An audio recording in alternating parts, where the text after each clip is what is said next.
알면 알수록 좋다. 놀고 먹으면서도 지짜이고 싶은 욕심쟁이 당신을 위한 잡식 팟캐스트 지지익선 지금 시작합니다. 고고싱.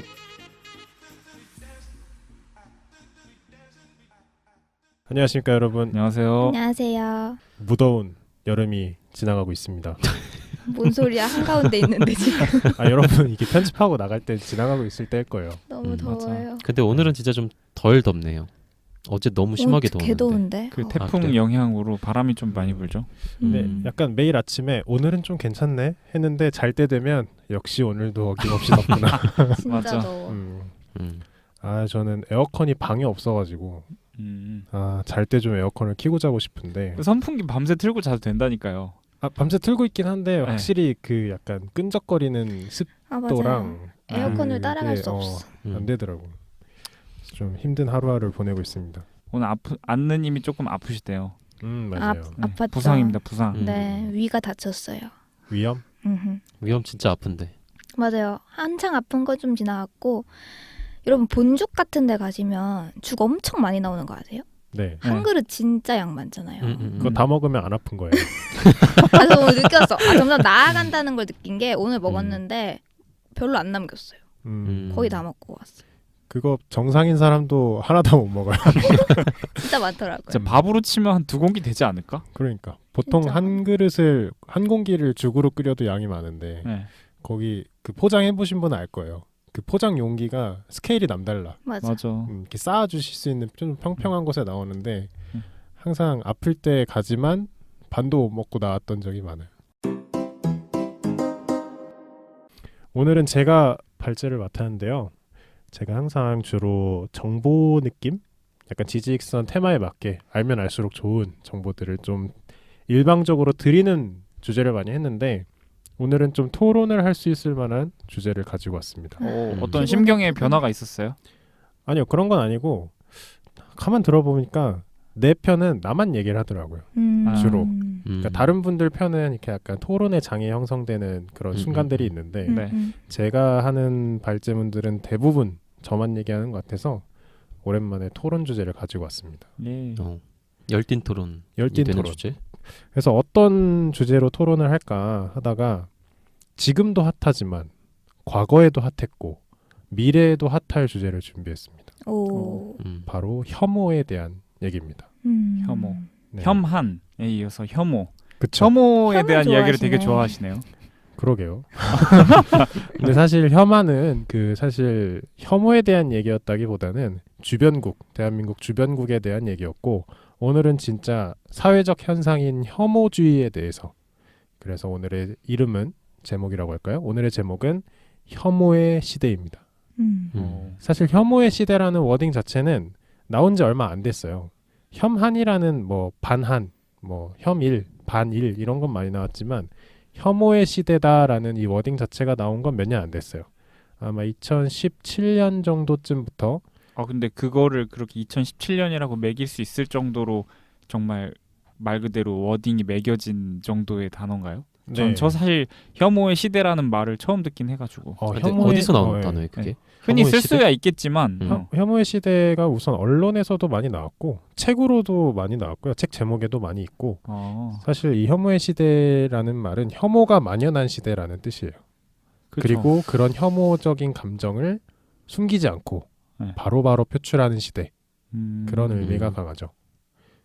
혐오가 만연한 시대. 예. 근데 그 어느 때보다 뭐 유행어들이나 그런 걸 보면 혹은 혐오 이런 말이 많이 들어가는 시대에 저희가 살고 있는 것 같아요. 맞아요. 뭐 좀 이따도 얘기를 할 거지만 이 2017년경이라고 이 혐오의 시대 워딩을 말씀드린 이유가 뭐뭐충이라는 그런 용어들 있잖아요. 용어라고 해야 되나? 뭐 은어라고 해야 되나?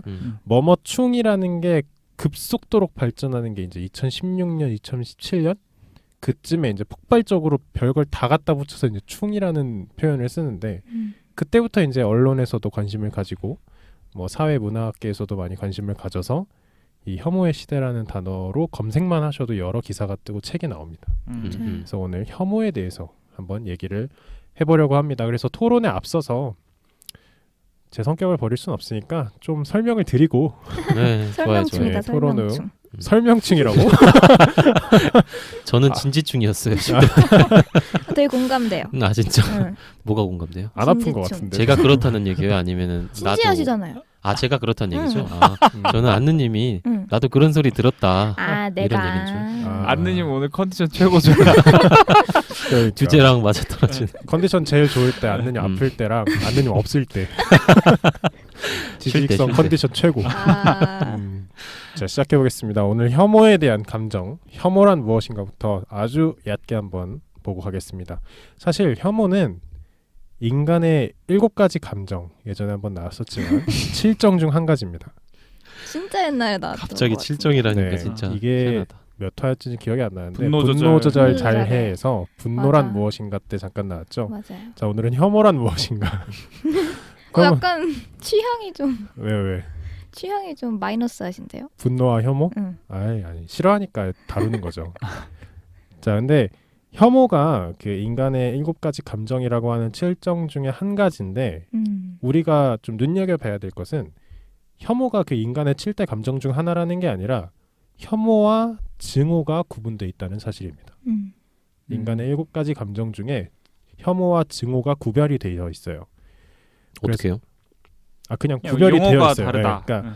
이게 그 칠정이라는 게 유교 사상이잖아요. 그러니까 음. 옛날부터 전해져 내려오던 인간에 대한 연구의 결과일 텐데 그 안에 혐오와 증오가 나눠져 있다는 거예요. 그래서 우리는 증오의 시대라고 부르지 않고 왜 혐오의 시대라고 부르는가에 대해서 좀 더 생각을 해봐야 된다는 얘기고요. 재밌다. 근데 뭐 말이 나와서 혐오랑 증오에 둘 다 오라는 단어가 들어가잖아요. 그러네요. 네, 그 오가 무슨 뜻일까요? 뭐야 이 꽁트 같은 상황은 아니 둘이 짜셨어요? 제가 한번 지금 찾아보고 있는데 퀴즈예요? 아니요 뭐 그래요 퀴즈 해볼까요? 한자겠죠? 오가? 한자- 그러니까 짜겠지, 무슨 오일까? 미워할 오라고 하네요. 미워요. 알고 물어보신 줄 알았어. 아니. 자, 이렇게 혐오는 인간의 본능적인 감정이지만 우리는 사회적으로 구분되어져야 되는 감정이라고 지금까지는 생각해 왔어요. 몇 년 전까지만 해도 우리가 싫어하고 미워한다고 해서 그걸 표출하고 살진 않잖아요. 뭐 이건 뭐 문화적 차이가 있을 수 있고 뭐 나라의 차이가 있을 수 있겠지만 누군가를 혐오한다, 뭐 어떤 집단을 혐오한다고 해서 갑자기 막 면전에 대고 혐오 감정을 쏟아낼 수는 없잖아요. 그래서 우리가 이런 혐오의 감정이 굉장히 본능적이지만 사회적으로는 굉장히 구분하고 약간 격식을 차려야 되는 자리에서나 예의를 차려야 되는 자리에서는 숨기는 감정, 이런 거를 우리가 항상 막 가슴속엔 가지고 있었어요. 근데 이 혐오라는 감정이 왜 본능적인 감정이냐면 인류가 진화하면서 터득한 일종의 빅데이터인 거예요. 인류가 진화를 하면서 뭔가 가까이 하면 신체적으로나 사회적으로나 병해를 입을 것 같은 그런 대상으로부터 멀어지고 싶은 감정이에요. 아, 여기서 증오와 구별됩니다. 지금 진화적이다라는 용어를 사용하셨나요? 그렇죠. 인류가 생물학적인 진화, 문화적인 진화, 아니면 포괄해서? 그거는 눈이 모르겠고요. 흔들리는데 파고들고 있어. 뭐 그게 진지충. 구분될 필요가 있나요? 구분될 필요가 있나요? 진지충의 어쨌든 면모입니다. 인류가 이렇게 진화하면서 뭔가 얘는 가까이 하면은 안 된다고 느끼는 거예요. 벌레를 저희가 피하지만 싫어하네요.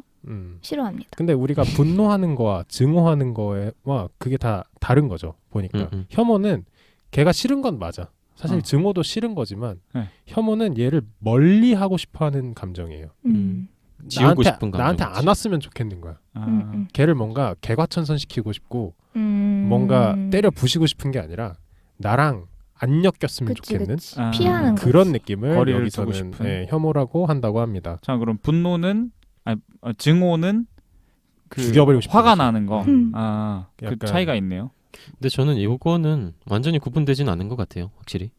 약간 그러니까 그렇지 거의 않을까요? 비슷한데, 그러니까 싫어하는 마음 자체는 똑같을 수 있는데 그걸로 인한 대처가 피하는 거냐 아니면 좀 막 화가 나는 거냐 뭐 그런 차이다라고 법님께서 짚어주신 것 같아요. 맞아요. 그러니까 약간 그렇죠. 뭐 증오라든지 미워하는 감정을 가지고 있으면 사실상 그 사람을 열심히 따라다니면서 막 때리지만 사실 그 대상이 없어지면 약간 내 인생의 의미도 사라지는 약간 이런 게 좀 큰 것 같고. 약간 톰이 없어진 제리의 느낌인가요? 그치. 그러니까요. 근데 혐오는 진짜 그냥 쳐버리고 싶은. 섞이고 싶지도 않고. 그냥 그러니까 없어졌으면 학을 좋겠다. 떼는 거지. 그 자, 그러면은 우리가 이런 혐오에 대한 감정에 대해서 아주 잠깐 얘기를 해봤는데 우리 주위에 만연한 혐오주의가 뭐가 있을지 좀 생각을 해보는 시간을 가지려고 해요. 제가 몇 가지를 가져와 봤어요. 우선 뭐 크게는 5가지인데 종교 혐오. 우리가 한번 다룬 적 있죠. 네. 다 제주제긴 한데 우리가 이슬람. 이슬람 공포증, 법리의 유니버스인가요? 이슬람 공포증에 대해서 다뤄봤고 대한민국에 국한해서 오늘은 얘기를 할 거기 때문에 대한민국에서도 이슬람권에 대한 왠지 모를 약간 걱정 플러스 혐오감을 가지고 있죠. 그리고 국가 혐오. 이것도 저번 주제긴 한데 국가에 대한 혐오 감정이나 국가에 대한 왠지 모를 거부감 그런 걸 또 가지고 있습니다. 자, 그리고 3번째가 인종 혐오입니다. 사실 뭐 백이 민족이니 단일 민족이니 하면서 우리가 하나의 민족을 굉장히 강조하는 나라잖아요. 네. 그래서 그런지 다른 동양인, 동남아권을 포함한 다른 동양인에 대한 혐오 혹은 유색인종에 대한 혐오가 꽤 있는 편이라고 저는 생각을 합니다. 사실 그게 혐오가 아니더라도 조금에 대한 거부감, 이질감을 가지고 있죠. 그리고 그 다음은 난민 혐오. 이것도 우리가 살짝 얘기한 적은 있는데 이건 뭐 아직 현재 진행 중인 사건이라 저희가 뭐 얘기하긴 좀 그럴 것 같고 그리고 마지막이 세대 혐오입니다. 우리가 기성세대와 신세대. 사실 지직선의 프로토타입이라고 할 수 있는 1화 90년생이 온다였나요? 네. 그게 이제 이걸 다뤘던 주제였죠. 그래서 4050 세대와 2030 세대의 약간 갈등 같은 거 그런 것도 사실 세대 혐오라고 볼 수 있습니다. 여러분이 생각하는 이거 외에 우리 사회에 만연한 혐오주의가 뭐가 있을까요? 이제 나열을 하기 전에 지금 나열하신 부분들에서 말하는 혐오가 앞에서 정의하신 뭐 멀어지고 싶다. 그러니까 손도 닿기 싫다. 너무 싫어서. 이런 감정이랑 정확히 동일하게 쓰이는지에 대해서 얘기를 해보고 싶어요. 예를 들면 지금 나열하신 부분은 진짜 증오심이라기보다는 저는 차별에 가깝다고 생각을 하거든요. 예를 들면 뭐 인종 같은 것도 인종 차별인 거고 성도 뭐 성차별이 되겠죠.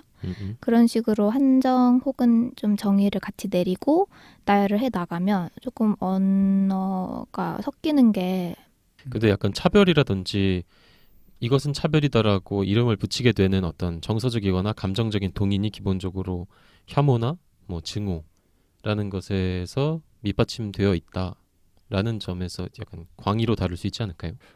제가 여기서 얘기하는 혐오주의는 무지에서 왔든 증오에서 왔든 상대방 혹은 상대 집단에 대해서 혐오 표현을 한다면 저는 그게 다 혐오주의라고 생각을 합니다. 그걸 얘기하지 않는다. 그러면 사실 혐오주의라고 얘기할 수는 없을 것 같아요. 누가 알겠어요? 누군가가 누군가를 혐오하는지. 예. 근데 제가 얘기했던 뭐 여기서 얘기했던 뭐 종교 혐오, 국가 혐오, 인종 혐오, 뭐 난민, 세대 사실 다 표현하고 있고 사회적 문제로 대두되고 있잖아요. 네. 이런 거를 이번 주제에서는 다 혐오주의라고 혐오의 시대라고 표현하고자 합니다. 맞아요. 사실 저는 모든 혐오가 심리적인 거에서 당연히 오는 거고 통제를 실패했다는 데서 오는 약간 불안 그리고 심리적인 평형 감각의 상실 이런 데서 표현되는 거라고 생각을 하거든요.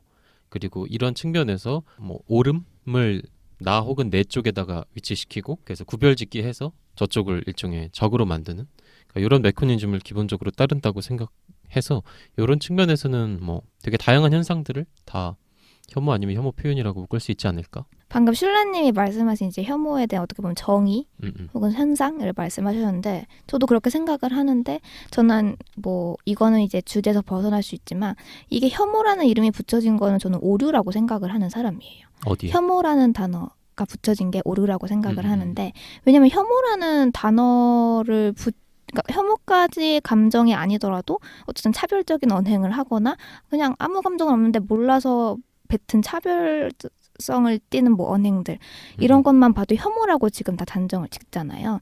근데 이건 충이라는 단어의 메커니즘과 저는 동일하다 생각해요.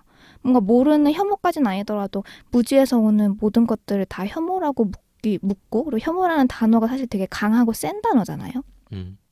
차별까지도 이제 묶어 들어갈 수 있겠고. 근데 무지에서 오는 거에 대해서 그러니까 무지에서는 저는 불안이 온다고 보고 그 불안을 처리하기 위해서 외부에 대해서 공격성을 보이게 되는 것 전체를 혐오라고 생각할 수 있다고 그러니까 생각하거든요. 제가 생각하는 혐오라는 단어는 뭐 그런 학술적인 의미로 접근하기 전에 그냥 일상생활에서 혐오라는 단어를 딱 먹었을 때 혹은 충이라는 단어를 딱 먹었을 때 느끼는 감정은 굉장히 크다고 생각하거든요. 굉장히 공격적이고 그러니까 그런 관점에서 혐오라는 단어가 왜 붙어야 했을까라는 생각이 많이 들더라고요. 어디에? 사회 지금 말하는 현상에 사회 대해서. 현상에? 지금 말하는 모든 거예요. 그리고 방금 슐러님이 말씀하신 현상 이름이 혐오라고 묶을 수 있다고 말씀하셨잖아요. 왜 그런 큰 엄브렐라가 혐오라는 단어여야 했을까라는 생각을 저는 자주 하게 되더라고요. 아까 좀 그러니까 무지에서 오는 것도 굳이 왜 혐오여야 하냐 그 구분지어야 필요가 있다라고 말씀해 주셨는데 그러니까 사람이 무지하기 때문에 아무렇지 않게 하는 행동들이 상대방이 봤을 때는 뭔가 차별이 될 차별감을 수 있죠. 느꼈거나 불쾌함을 느꼈거나 하는데 그것이 이제 그 차별을 한 사람이 혐오감을 드러냈다라고 느낄 수 있는 거니까 이거는 뭐 받는 사람의 입장을 생각했을 때 그 사람이 알고 했든 모르고 했든 내가 기분이 나쁘면 저 사람이 나 혐오하나 보다 라고 느꼈기 때문에 혐오란 단어가 붙지 않았을까 생각해보게 돼요. 그럼 여기서 이번 팟캐스트 주제에서 제가 다루고 싶은 혐오에 대해서 좀 얘기를 해드려야 될 것 같은데 제가 잠깐 얘기했지만 혐오 표현을 하는 것부터가 이제 혐오주의의 시작이라고 저는 생각을 해요. 나쁜 생각을 가지고 있는 그 자체? 그건 누구나 사실 사람이면 뭐든지 싫어하고 혐오할 수 있죠. 근데 그걸 입 밖으로 표현하는 현상에 대해서 우린 얘기를 하려고 하는 거고 근데 이제 안느님의 얘기를 들어보고 생각을 한 게 의도를 가지지 않고 한 표현이 다른 사람이 듣기에 혐오 표현이었다? 사실 그거에 대해서 저는 다루고 싶다는 생각을 한 적은 없어요. 근데 이거는 뗄래야 뗄 수 없는 부분이라 생각을 해요. 제가 여기서 약간 현재 사회에서 얘기하고 싶은 혐오주의는 의도를 가지고 하는 그러니까 혐오 진짜 표현들. 싫어하는 감정을 가진 사람 한다는 말씀이잖아요. 맞아요. 제가 얘기하고 싶었던 혐오주의는 그런 거였어요. 의도를 가지고 상대방에게 상처를 주기 위해서. 다시 돌아가서 제가 지금 그냥 대표적인 거, 제 생각에 대표적인 거 몇 개만 얘기를 했어요. 이거 말고 어떤 또 혐오주의가 있을지 원래 이걸 물어봤던 거였는데 다른 그쵸. 얘기만 했어요. 예. 맞아요. 근데 저는 이거 주제 듣고 나서 오기 직전에 잠깐 생각을 해봤어요. 근데 너무 노트북에? 많아가지고 어떻게 오기 하셨어요? 직전에 되게 어떻게 하셨지? 본격적으로 생각하셨네요. 뭐 근데 너무 많잖아요. 이게 저는 성적인 혐오, 계층적인 혐오, 이념적인 혐오, 문화적인 혐오 이렇게 나눴는데 너무 많으니까 문화적인 혐오 적은 거에 대해서 뭐 몇 개를 뭐 꼽아보면 청결 혐오, 뭐 요거는 식사 예절이나 뭐 정리를 안 하는 거, 악취, 뭐 빈자, 뭐 이런 거에 대한 혐오가 되겠고, 뭐 최근에 뭐 아까 뭐 충자 들어가는 거 말씀해주셨지만 뭐 급식 혐오, 급식충이다 뭐 이런 얘기도 하잖아요. 급식 혐오요? 그러니까, 학생 혐오라고 그쵸, 봐야 학생 되지 혐오라고 않아요? 얘기할게요. 그렇게 얘기할게요. 그러니까 지금 그리고- 그 급식이 먹는 급식 얘기한 게 아니라 그래, 학생들을 표현하는 맞아, 그거를 맞아. 그러니까 네, 맞아, 아니 맞아. 그조차도 약간 급식충 발언인 것 같아서. 그러면 아니야. 그러면 여기서 아니에요. 제가 사실 이 충에 대해서 좀 조사를 해왔어요. 그래서 좋다. 뭐뭐 충에 대한 조사를 좀 해왔는데 이걸 좀 얘기를 해드릴게요. 이 뭐뭐 충이라는 단어는 생각보다 역사가 깊습니다. 이게 역사. 역사라고 할 만해요. 2010년부터 어. 시작한다고 합니다. 어. 그래서 근데 여기 이 어원에 대해서는 설이 엄청 많아요. 사실 인터넷에서 시작하는 대부분의 은어들은 어디서 시작했는지 약간 특징하기가 찾기 힘들지. 어려워요. 근데 가장 유력한 설, 정설은 우리가 흔히 공부벌레, 책벌레. 책벌레. 그렇지. 이렇게 사실 뭔가를 끊임없이 열심히 하는 사람을 좋게 표현하는 단어, 뭐 좋진 않을 수도 있지만 뭔가 그런 사람을 징글징글하다라는 뜻에서 벌레라고 표현을 했어요. 근데 그게 이제 인터넷에서 변조가 되면서 뭐 특정 뭐 커뮤니티에 있는 사람들을 무슨 커뮤니티충 일배충 이렇게. 뭐 이런 식으로 그런 식으로 표현하기 시작하면서 서로 충을 붙인다든지 아니면은 뭐 앞에 씹을 붙인다든지 해가지고 단어를 변형하면서 굉장히 유행을 타게 됐고 이 유행 탄 뭐뭐충이 전 세대로 퍼지면서 한 2016년쯤으로 이렇게 생각을 하시던데 2016년쯤부터 전 세대로 펴집니다. 그래서 제가 몇 가지를 가져와 봤어요. 아까 방금 급식충 얘기도 하셨는데 이렇게 유명한 것도 있고 잘 모르지만 인터넷에서는 유명한 게 있더라고요. 그래서 제가 몇 가지 가져왔는데 가장 유명한 건 그겁니다. 특정 커뮤니티 이름이 들어간 충. 뭐 이런 식으로. 그런 식으로 표현하기 시작하면서 근데 저는 커뮤니티 자체를 별로 안 좋아하는 사람이어서 그냥 여러분이 생각하시는 모든 커뮤니티들에 충을 붙이시면 됩니다. 어제 저는 사실 그 커뮤니티 활동 자체를 별로 안 좋아해요. 사실 자기와 비슷한 생각을 가진 사람들만 모여 있으면 저는 물이 고인다고 생각하거든요. 고인물이다. 일배는 고인물이다. 근데 뭐 일배뿐만이 아니라 커뮤니티가 워낙 많잖아요. 그리고 막 그치. 커뮤니티끼리 싸우기도 하고. 그러면 한창 그런 커뮤니티 활동에 대한 혐오를 드러내신 건가요? 혐오는 아닙니다. 그러니까 이렇다니까 혐오는 아니야. 이게 된다니까. 아까 말로 아니, 하셨으니까. 나는 안 좋아한다고. 난 안 한다고. 그 뭐가 다른 거지? 싶긴 하네요. 그래요?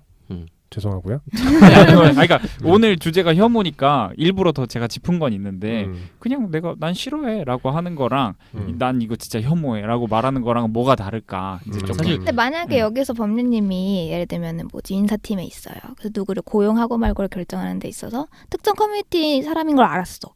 그래서 법률님이 생각하기 이 사람은 그럼 이러한 점에서 부족할 것 같아. 자질이 모자라거나. 그래서 불이익을 줬다. 이러면 혐오가 되는 건가요? 그런 건 근데 차별이고 혐오겠죠. 차별이고 혐오인데 근데 혐오하시진 않는다고 하죠. 그렇게 그러니까 이게 하겠다는 말씀은 애매하다니까. 아니신 것 근데 같은데. 저는 그 뭔가 좀 일이 좀 커졌는데 커뮤니티 활동을 하는 그 행위 자체에 대해서 물음표를 가지고 있다는 뜻이에요. 근데 저는 근데 마이너스 물음표잖아요. 그렇죠. 마이너스 물음표인데 왜냐면 많이 싸우잖아요. 커뮤니티들끼리. 그리고 각자의 논지를 좀 보면 뭐라 그럴까요? 고인물 같은 논지들이 있어요.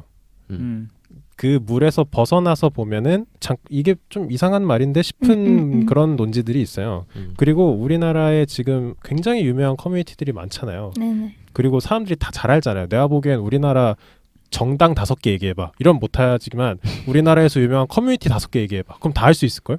그 정도로 되게 사회적인 큰 주류가 되었잖아요. 그런 뜻에서 얘기를 한 거예요. 저는 그래가지고 그게 안느님이 말씀하신 맥락이랑 같은 것 같은데 그러니까 진짜 이유가 있는 혐오는 뭐 정당할 수 있는데 혐오를 위한 혐오라는 거는 아까 무지에서 온 혐오라고 말한 거랑 같은 것 같아요. 그러니까 맹목적으로 사람들이 혐오하니까 나도 혐오한다. 뭐 그런 수준인 것 같아서 근데 그런 면을 더 비판한다고 말씀하시는 것 같고 누가요? 두 분이 다? 두 분? 지금 슐라님과 슐라님 디테일 안느님과? 중이야 지금. 저는 지금 아무 말 안 했는데요. 거기에 대해서. 자, 여러분 그러면 더 이제 진행하시죠. 네. 더 진정하시고요. 얘기를 해보죠. 네. 여러 가지 충을 얘기해 준다 그랬는데 맞아, 특정 충 커뮤니티 얘기했어. 이름 충 하나 가지고 지금 정리충이야 정리충. 저는 근데 이 특정 커뮤니티 충에서 뭐 안느님이 일배충 이랬지만 특정 커뮤니티를 언급하고 싶은 생각은 없어요. 왜냐면 그 커뮤니티에 계신 분들은 그들만의 또 생각이 있을 거잖아요. 그래서 특정 커뮤니티를 언급하고 싶은 생각은 없고 그런 단어들이 있다. 네. 네네. 그런 얘기고. 자, 그리고 두 번째가 이게 사실 충을 수면 위로 혹은 메이저급으로 내가 맞춰봐도 돼요? 메이저급으로 올린 단어입니다. 충이라는 이 전미사를 마이너급에 있잖아요. 인터넷은 마이너잖아. 그거를 메이저로 올린 난 그걸 거. 것 같아. 뭐 맘충. 나도 맞습니다. 이거 생각했어. 맘충입니다. 사실 그 전에도 충이라는 단어로 많이 썼어요. 급식충. 근데 어린 사람들만 썼었죠, 그냥. 네, 그러니까 급식충 이런 식으로 뭐 흔히 롤 같은 게임에서 욕이 난무하는 게임들에선 급식충이라는 이 미성년자를 낮잡아 부르는 말이 정말 만연했어요. 근데 그게 메이저급으로 올라오진 않았어요. 그냥 막 은어 수준. 언론에 막 나오고 이 정도는 아니었죠. 그러니까 사회 은어 현상 뭐 수준이었지. 이렇게 나온. 근데 이 맘충이라는 단어가 이 충이라는 전미사를 메이저로 언론사로 뉴스로 끌어올립니다. 그리고 엄청난 반향을 일으키죠. 사실 어떻게 보면은 충이라고 할 때 대표되는 단어기도 하고 그리고 충으로 끝나는 단어 중에 가장 민감한 단어예요. 우리 지금까지 뭐 디테일 충이니 설명 충이니 막 얘기했지만 서로에게 큰 상처를 입지 않았잖아요. 장난이라고 생각을 하잖아. 근데 실제로 어머니이신 분한테 맘충이라고는 얘기할 수 없어요. 굉장히 가지고 있는 힘이 센다는 거예요. 그치. 진짜 마음 아픈 단어라고 생각해. 네. 그게 저는 그 82년생 김지영 소설 있잖아요. 네, 그 소설에서 맘충이라는 단어가 들어가고 심지어 책 뒷면에 이제 뭐 짧게 나와 있는 문구로 뭐 사람들이 나보고 맘충이래 한 단어가 이제 나와 있는데 그 소설이 베스트셀러가 또 됐잖아요. 뭐 이제 소설의 뭐 내용 여하를 떠나서 베스트셀러가 된 소설에서 그 단어를 쓰고 있기 때문에 이제 전 세대를 막론하고 인지도가 더 높아지게 된 계기가 됐던 것 같아요. 자, 그리고 다음 단어 한남충. 아, 이것도 이제 유명한 단어인데 한국 남자충이라는 뜻이고요. 한국 남자를 낮잡아 부르는 말입니다. 그 다음이 틀딱충. 아시나요? 알죠. 알아요. 이 뜻을 아세요? 뭘 줄인 건지 아세요? 네, 알죠. 틀리딱딱. 맞아요. 이게 이제 어르신들을 낮잡아 부르는 말인데 이렇게 어르신들이 치아가 안 좋으시면 틀니를 왜 끼시는데 설명하세요? 모르시는 분도 있을 수 있잖아요. 틀리딱딱하면 알지 않을까요? 그러니까 틀니에서 이제 딱딱 소리가 난다. 그래서 이제 틀니 딱딱충 해가지고 틀딱충이 된 건데 이런 거를 장명하는 사람들은 이게 참 어디서 이런 아이디어를 가져와서 짓는지 신기할 정도로 들어보면 모를 수도 있어요. 그러니까 이 혐오의 대상인 어르신들은 틀딱충이라는 얘기를 들어도 모르실 거예요. 사실 맘충, 한남충 뭔가 직관적이잖아요. 근데 이 틀딱충은 약간 좀 트위스트드 돼 있다 그래야 되나? 한번 생각을 해봐야 알 수 있는 단어긴 한데 굉장히 혐오스러운 표현이죠. 그렇죠. 네. 근데 뭐 쓰는 사람들 사이에서 재밌다고 생각됐으니까 뭐 이제 더 뭐 알려졌겠죠. 자연 선택설이죠, 어떻게 보면. 아, 그런가요? 네. 그리고 그 다음 게 이제 뭐 나이를 어린 사람을 얘기하는 걸 이제 급식충 혹은 학식충이라고 얘기를 합니다. 학식충도 있어요? 학식충은 대학생을 얘기하는 거고요. 약간 이제 직장인이 보기에 행동이 너무 안 좋은 혹은 예의 범절에서 벗어난 밀레니얼 세대의 대학생들을 욕하는 말이라고 합니다. 자, 그 다음에 이제부터는 좀 어려워집니다. 니가족충. 이게 뭔지 아세요? 니 가족충? 네. 저도 이거를 조사하면서 알았는데 굉장히 대단한 혐오 표현입니다. 뭔가 사회적으로 정책의 방향이 결정됐어. 근데 정책의 방향은 항상 그 정책에 이득을 보는 집단이 있고 그 정책에 소외되는 집단이 있을 거잖아요. 그러면은 인터넷 여론은 주로 소외되는 집단에 포커스가 맞아져요. 왜냐하면 부동산 뭔가 정책이 바뀌어서 집값이 오르는 사람을 조명하기보다는 집값이 떨어져서 고생하는 서민에 좀 더 포커스가 맞춰지잖아요.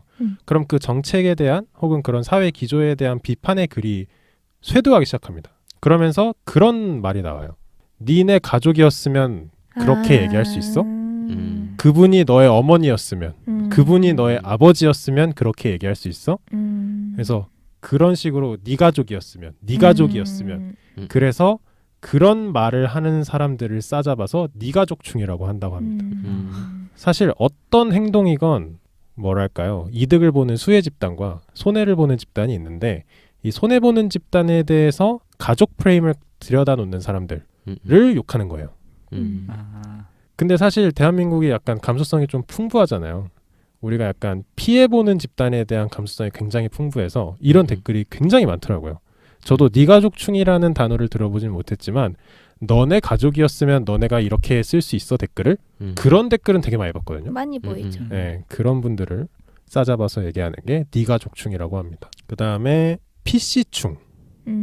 이걸 아시나요? 저도 처음 들었는데. 뭐 PC방충 정치적 아니야? 올바름? 맞아요. PC방이 아니에요. PC방이 아니고 나 한물 갔다 있어. 뭐라고요? 정치적 올바름이라고 해서 political correctness. 그걸 PC충이라요? 네, 그거를 모르겠어요. 이 PC충이라고 주장하는 사람들, PC충이라는 단어를 쓰는 사람들 입장에서는 이 사람들이 political correctness를 너무 강하게 주장하는 거예요. 그러니까 본인의 정치적 신념을 일반화해서 강요하는 사람들? 모든 일상 속으로 가져오는. 그렇죠. 모든 일상으로 가져오는. 근데 이 PC라는 게 정치라는 단어가 들어갔다 해서 진짜 정당의 정치를 얘기하는 게 아니고요. 그런 거예요. 뭔가 영화의 주인공이 5명이야. 근데 다 백인이야.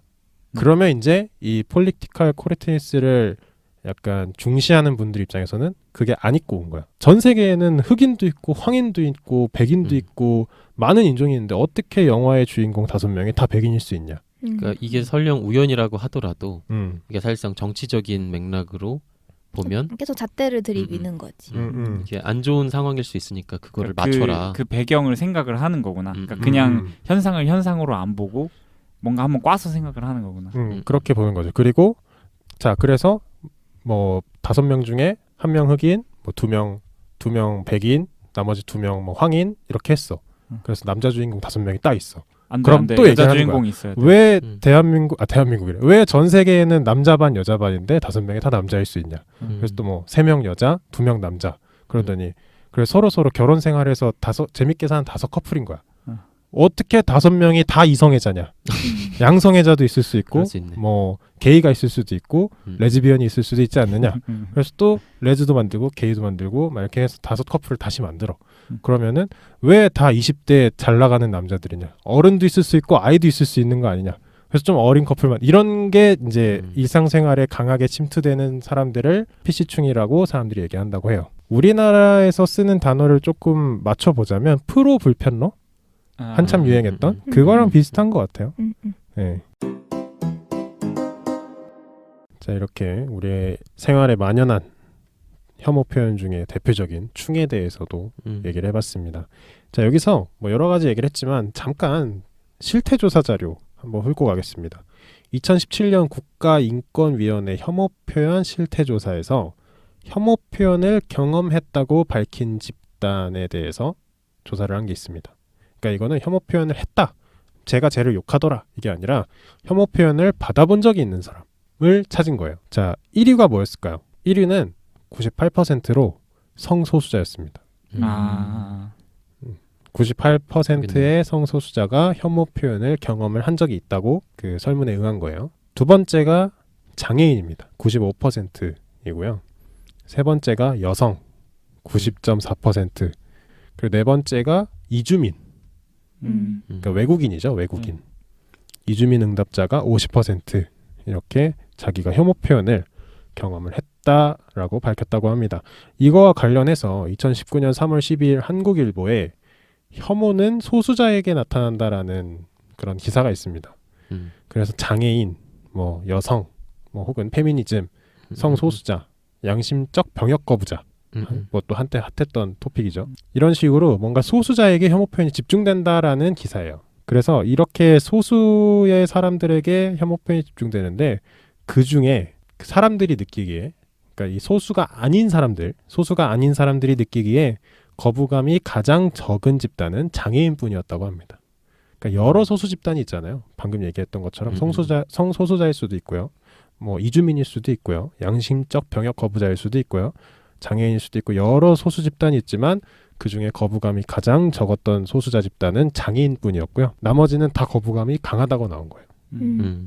그나마 학교 다닐 때 장애인은 차별하지 말고 혐오하지 말아야 된다라고 배웠잖아요, 우리가. 그쵸. 근데 나머지 집단은 뭐 예전부터 있기야 있었지만 문제가 된 게 비교적 최근이고 하기 때문에 뭐 교육 과정에서 다룰 리도 없고 그렇기 때문에 더 사람들이 혐오에 대한 감정을 숨기지 않는 경향이 있지 않을까 생각이 드네요. 교육의 차이로. 네. 저는 뭐 교육도 있을 것 같은데요. 그러니까 뭐 장애인 분들을 욕한다고 하면 어쨌거나 뭐 윤리적으로 나는 옳지 않은 행동을 하고 있다라고 하는 자기 검열이 걸리기도 하고 그런 맥락도 있지만 불안을 크게 자극하지 않는다는 단순한 이유 때문일 것 같기도 해요, 사실. 그러니까 뭐 이민자라든지 뭐 그 밖에 아까 얘기했던 다양한 혐오의 대상들, 뭐 종교 혐오, 뭐 이념적인 혐오, 민족 혐오, 뭐 이런 분들이 뭐랄까요, 자유 의지를 가지고 있고 그러니까 언제 어디서든지 간에 나를 침해할 수 있다라는 불안을 크게 자극할 수 있는 대상인 경우에 약간 좀 더 공격적인 반응을 보이게 되지 않을까? 그런 게 좀 적지 않을까 하는 생각도 드네요. 자, 그런데 이 한국일보 기사의 핵심은 여기서 시작입니다. 소수자들이 혐오 표현을 당하고 있다. 거기서 끝나는 기사가 아니라 소수자에 대한 혐오를 좀 더 분석을 합니다. 그리고 뭐라고 얘기를 하냐면 소수자에 대한 혐오는 그 핵심은 관용의 거절이라고 합니다. 우리는 소수자를 지켜야 할 집단이라고 보통 생각을 해요. 아까 뭐 교육에 대한 얘기도 하셨지만 장애인을 보면 도와주고 불편한 부분을 우리가 같이 이렇게 뭐 메꿔 나가야 된다. 그런 식으로 교육을 받잖아요. 근데 그 자체가 혐오 표현이라고 이 기사는 주장을 합니다.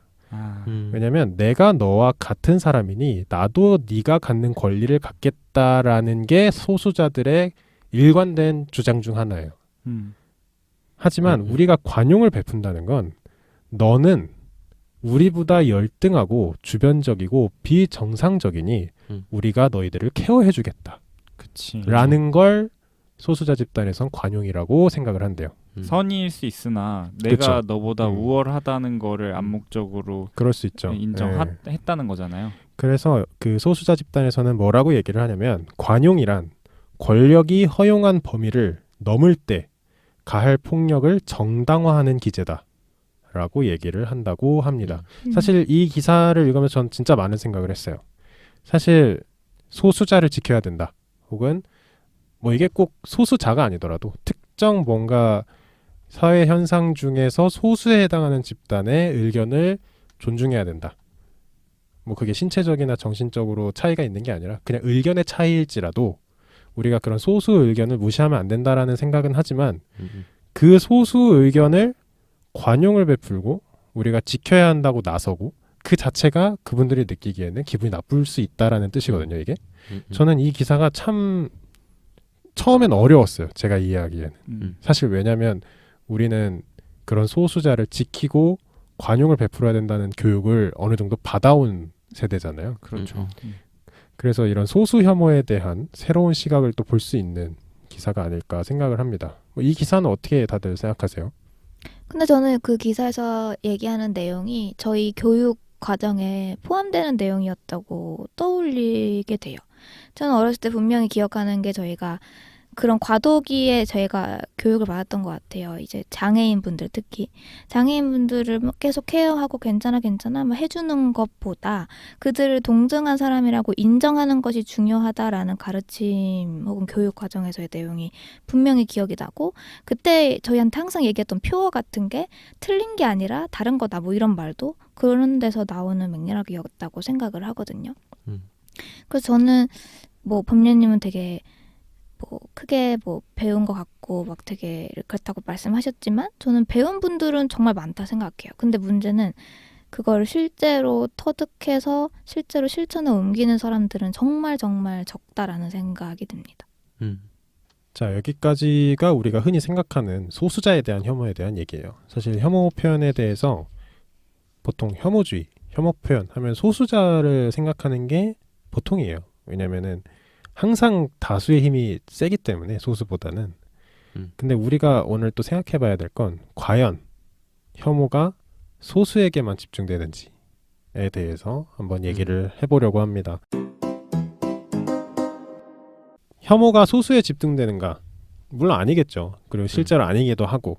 그러면은 여러 혐오 표현 중 혹은 혐오주의 중에 자신이 생각하는 최악의 혐오주의는 무엇인지에 대해서 한 번씩 얘기를 해보면 좋을 것 같아요. 저부터 얘기를 해보면 소수에 대한 혐오가 아닌 가장 대표적인 혐오주의가 성별 혐오인 것 같아요. 요즘 뭐 요즘이라기보다 뭐 옛날부터 뭐 미래에도 풀리지 않을 혐오긴 한데 남성과 여성이 싸우는 혐오주의죠. 요즘은 굉장히 심한 것 같아요. 뉴스에도 많이 나오고 기사에도 많이 나오고 그리고 뭐 실제로 액션으로 취해져서 상해를 입거나 몸에 뭐 피해를 입거나 그런 분들도 나오게 되고 사실 이게 혐오 표현이 혀를 가지고만 나불나불 되는 거면 그렇게 사회적으로 크게 화두가 되지 않았을 거예요. 근데 이게 실제로 폭력이 가해지고 뭔가 사상자는 좀 이상하네. 부상자가 생기고 이러면서 이제 사회적인 문제로 점점 수면 위로 올라오게 되는데 저는 남성 대 여성이 싸운다는 구도 자체가 거의 뭐 전쟁이 아닐까. 사실 이건 소수라고 전혀 말할 수 없는 두 집단이잖아요. 근데 물리적으로 충돌이 난 적이 있었어요? 시위 같은 거 말씀하시는 시위라기보다는 그런 사건들이 있었죠. 정확히 예를 들면 뭐 여성을 대상으로 한 성적 범행이라던가 남성이 아니었으면 당하지 않았을 그런 범죄들을 말씀하시는 것 같아요. 저도 뭐 이제 슐라임처럼 뭔가 시위 과정에서 뭔가 무력 충돌이 있었나 뭐 그것만 생각했는데 그냥 그런 건 아니고. 네네네. 그래서 사실 남성과 여성이 싸운다. 뭐 싸운다고 봐요. 그럼 사실 전 세계가 뭐 70억 인구면 35억 대 35억이 싸우는 거거든요. 세계 최대 규모의 전쟁이에요. 그러면. 그러네. 네, 그래서 사실 성별이 나눠져 있는 건 어떻게 보면은 선택한 게 아니잖아요. 이게 뭔가 인류라는 것 자체가 그렇게 양분화돼서 시작을 했잖아요. 동물들도 다 이렇게 암수가 구분이 돼 있고. 그래서 뭐 서로가 이해되지 않는 부분이나 서로가 좀 경계해야 될 부분, 조심해야 될 부분은 조심하면서 좀 화해하고 좀 좋게 살았으면 하는 입장인데 요즘엔 좀 강하게 강대강으로 밀어붙이는 경향이 있는 것 같아서 개인적으로 좀 걱정스러우면서도 빨리 없어졌으면 하는 혐오주의 중 하나입니다. 그리고 또 소수라기보다는 다수 대 다수로 대놓고 싸우는 그런 혐오주의라고 생각을 합니다. 저는 우선 그 혐오가 소수를 대상으로 한다는 거를 당연히 동의하지 않고 저는 혐오는 약자에 대한 거라고 생각을 해요. 그게 소수든 다수든 숫자가 중요한 게 아니라 약자에 대한 혐오라고 생각을 합니다. 혐오는 항상 약자에게만 향한다? 네. 예를 들어보면 약자로부터 나오는 게 아니라 약자에게만 향한다? 네. 오케이. 예를 들면 저희 뭐 강자인 집단들 생각해 볼게요. 사자 들어가는 직업을 가지시는 분들, 뭐 변호사, 검사, 판사, 의사. 뭐 변호사충이라는 말이 생겨날 수 있겠죠? 근데 그건 혐오일까요? 아니죠. 변호사충이라는 말 자체는 아무런 의미가 없어요. 그러나 약자를 향한 혐오는 힘을 갖고 있죠. 예를 들면 백인 대 흑인. 흑인이 소수였나요? 아니죠. 솔직히 피지컬한 힘만 봤을 때는 흑인이 강자일 수 있었어요. 그러나 사회적 약자였죠. 그래서 흑인에 대한 차별이 있었죠. 그러나 백인에 대한 차별이 있었나요? 화이트워싱? 이런 것도 다 백인이 흑인들한테 저질렀던 문화계에서의 차별. 근데 그 반대로 백인들이 근데 나도 가끔 차별 받는다. 라는 건 전혀 의미가 없죠. 그들은 약자가 아니니까. 그래서 저는 그런 차별 혹은 혐오라는 거의 대상은 수가 중요한 게 아니라 결국엔 누가 약자에 있는지를 어떻게 보면 보여주는 증거 중에 하나라고 생각합니다. 지금 완전히 모든 인류들 모든 계층들을 저울 위에 올려놓고 누가 약자, 누가 강자 그거를 외부에서 결정 내린 다음에 다른 한쪽에서 어떤 방식으로든 어떤 표현을 사용하든 이것은 혐오라고 이야기할 수 없고 해서도 안 된다라는 이야기로 들려요 저한테는. 근데 아마 범례님이 말씀해주신 거는 아까 뭐 제가 이야기했던 워딩이기도 한데 뭐 적개심이나 뭐 조롱과 배제하기 위한 말하기 활동이나 뭐 어떤 맹렬한 공격이나 아니면 뭔가 상대 집단을 약간 말살시키려는 심하면 약간 그런 태도들까지를 포괄하는 걸로 보이거든요. 그러니까 좀 더 감정적인 그리고 이게 이제 어떤 사회적인 공격적인 행동들로 표출되는 것들을 전반적으로 아우르고 있는 게 아닌가. 근데 지금 말씀하셨을 때 뭐 외부에서 누가 강자인지 누가 약자인지를 저울질해서 결정을 내린 다음에 행동하는 게 혐오다라고 받아들여진다고 말씀하셨는데 완전 그 반대입니다. 어느 누가 흑인 또는 황인이 백인보다 우월하지 않고 뭔가 좀 열등하다는 걸 인정하며 누가 그거를 공표를 하겠어요? 아무도 말하지 않죠. 그러나 그런 혐오 표현들이 그걸 사실은 우리가 마음속 깊이에는 백인이 우월하다는 마음을 가지고 있다는 증거로 보인다라고 말씀드린 거였어요. 근데 궁금한 게 사회적 약자에게 혐오가 집중된다? 그런 말씀을 해주셨는데 사실 우리가 부자나 재벌에 대한 혐오도 굉장히 심하잖아요. 맞아요. 예를 들면은 뭐가 있을까요? 사실 삼성, 뭐 요즘은 삼성에 대한 이미지가 좋아졌지만 삼성일가나 현대일가나 이렇게 약간 재벌에 대한 혐오가 굉장히 강하고 혐오 표현도 사실 서슴지 않고 인터넷에서 많이 하는데 그런 거는 사실 사회적 약자는 아니지 않나요? 그분들이? 네. 그러니까 이거 관련해서 제가 그래서 혐오라는 표현이 구별돼야 한다고 생각을 하는 거예요. 혐오라는 게 감정적으로 싫어한다라는 것까지도 내포를 한다면 정말 이 세상에 혐오가 아닌 것이 없겠죠.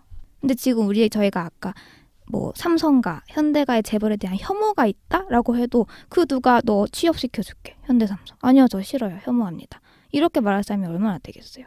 그 싫어하는 감정이 혐오 혹은 차별, 내가 너를 얕본다 이 감정이 아니라 뭔가 부러움, 시기, 질투 혹은 그들의 도덕적 해이해짐에 대한 처벌에 대한 뭐 그런 감정인 거지. 제가 여기서 말씀드리는 저희가 계속 얘기하고 있는 여성 혐오에서 나오는 여성 차별, 인종 차별에 대한 그 혐오 감정이랑 아예 다르다고 저는 생각해요. 단순히 싫어하고 미워하는 것에서 끝나는 것도 있을 거고. 네, 그러니까 그게 아예 구별됐으면 좋겠어요. 그래서 제가 혐오라는 단어가 왜 붙었는지를 잘 모르겠는 게 사실 여성 혐오, 제가 자꾸 성 얘기를 하는 건 전 아무리 이쪽에 관심이 많으니까 여성 혐오라는 어원 자체도 혐오란 말은 없거든요.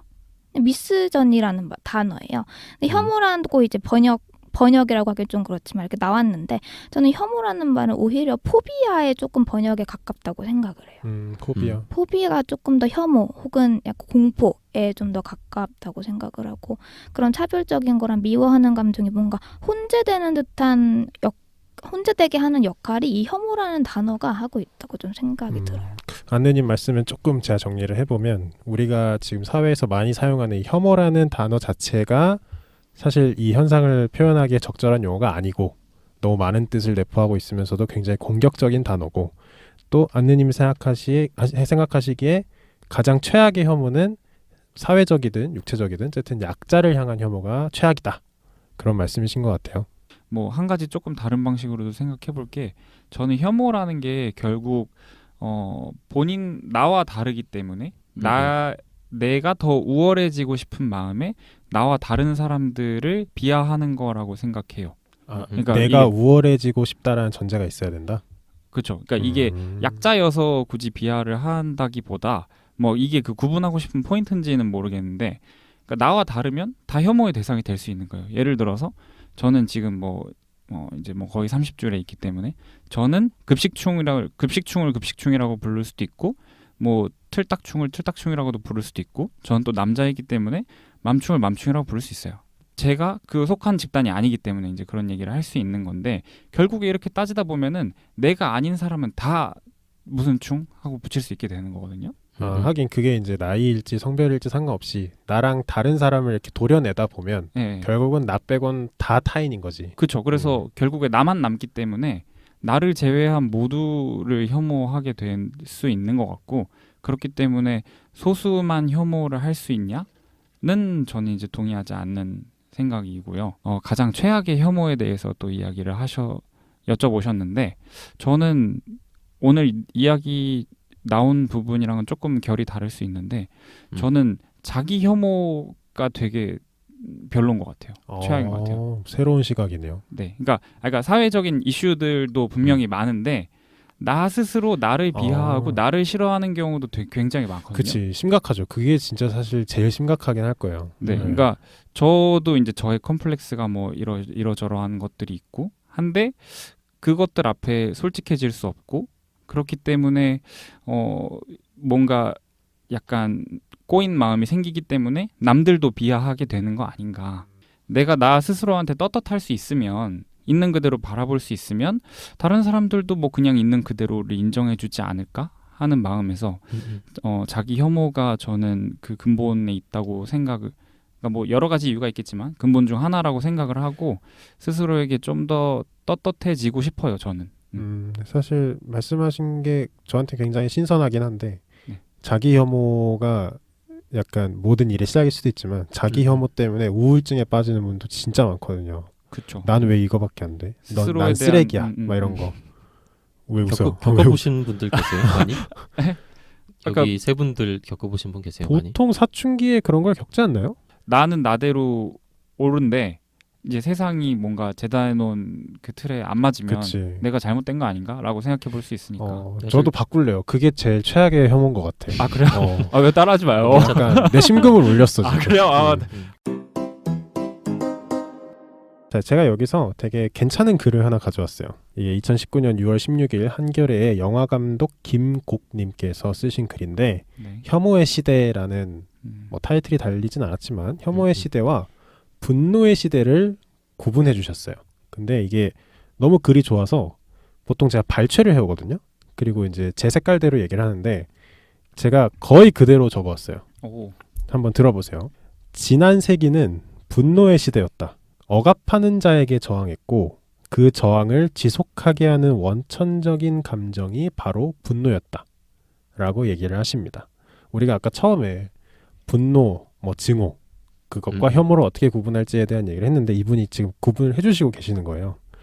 자, 그래서 지난 세기는 분노의 시대였고 현재는 혐오의 시대이다. 혐오와 분노는 분명한 차이를 갖는데 첫 번째, 분노는 억압하여 저항해야 할 대상인데 혐오는 그게 아니라 성가셔서 제거해야 할 대상이다. 라고 말씀을 하십니다. 두 번째로 분노는 최소한 대상이 실제했다. 억압하거나 폭력을 행사하는 누군가가, 그게 권력자나 지배자였겠죠. 대부분. 실제로 존재했다. 하지만 혐오는 그만치의 실제성을 필요로 하지 않는다. 심지어 때로는 아예 실제하지 않는 경우도 있다. 세 번째, 분노는 최소한 타자를 전제한다. 여기서부터는 좀 긴데 쭉 들어보세요. 되게 잘 쓰셨더라고요. 혐오에는 그런 타자가 없다.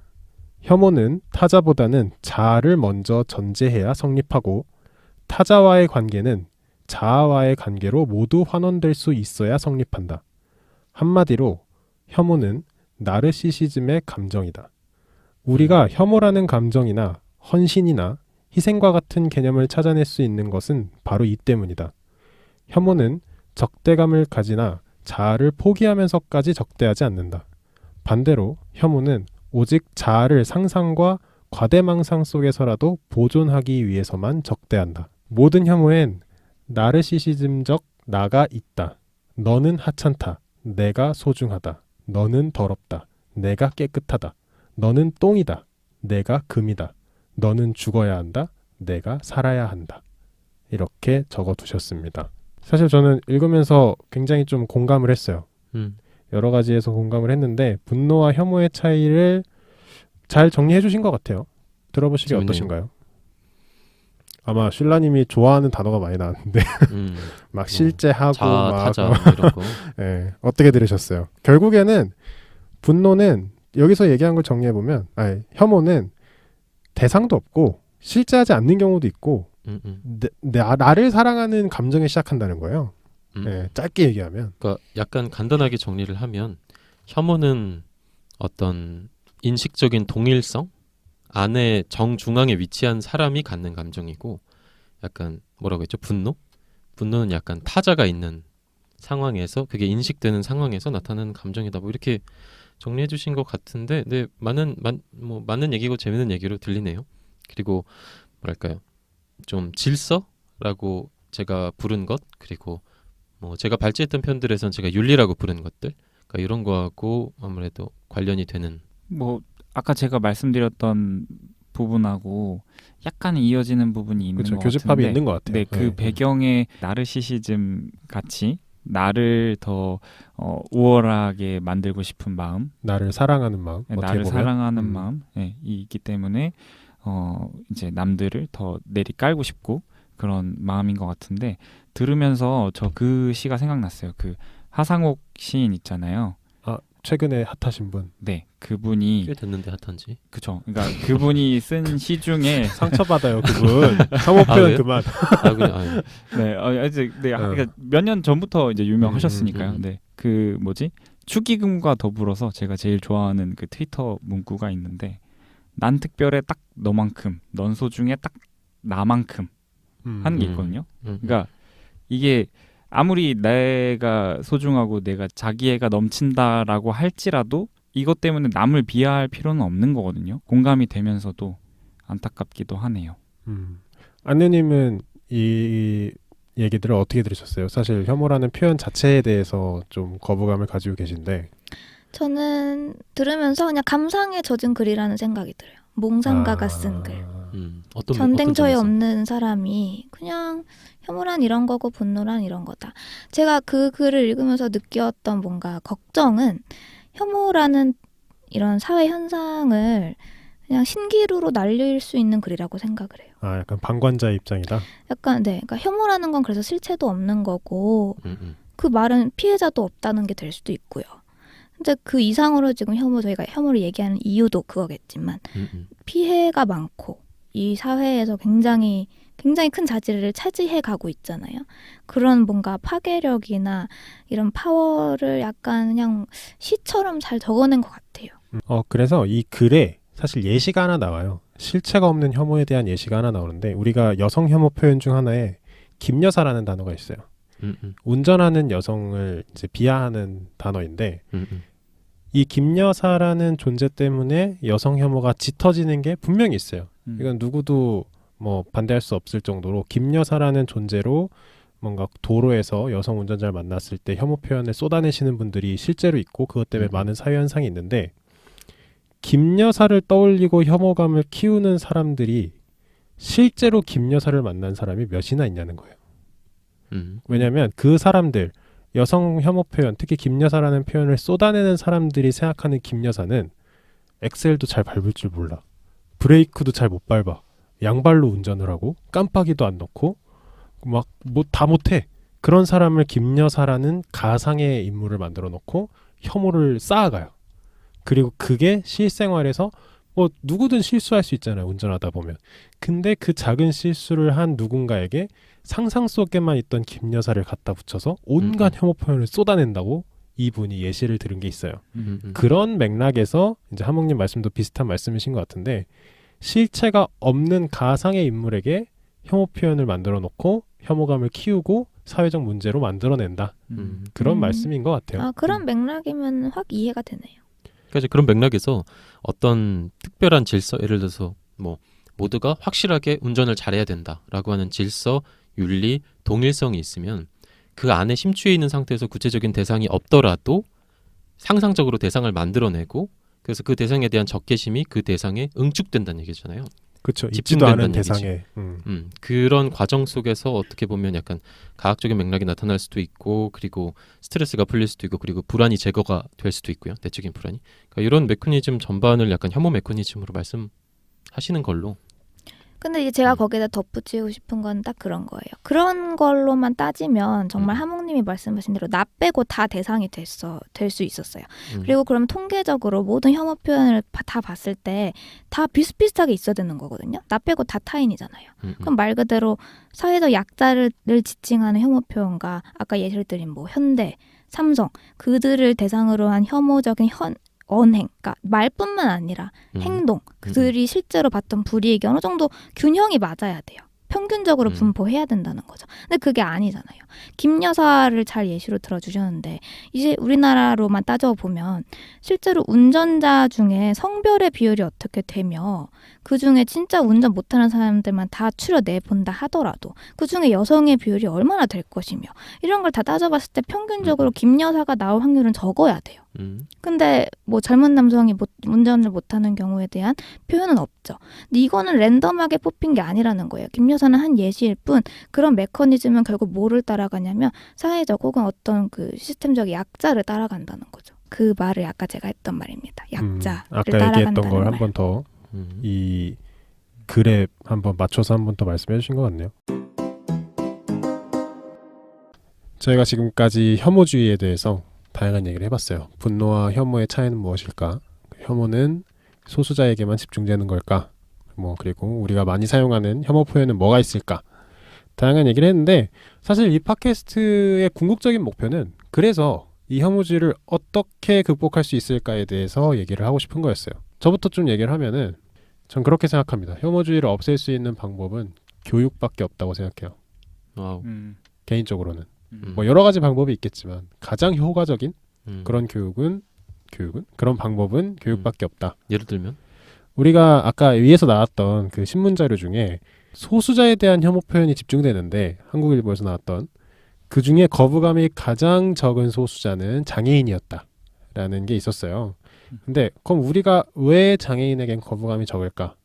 사실 전 그게 교육의 힘이라고 생각합니다. 우리가 어릴 때부터 다양한 인종을 약간 수용하고 다양한 종류의 사람과 다양한 삶에 대해서 조금 더 열린 마음으로 교육을 받는다면 이렇게까지 싸우지 않았을 거라고 생각해요. 근데 우리 약간 대한민국이 발전한 지 얼마 안 됐잖아요.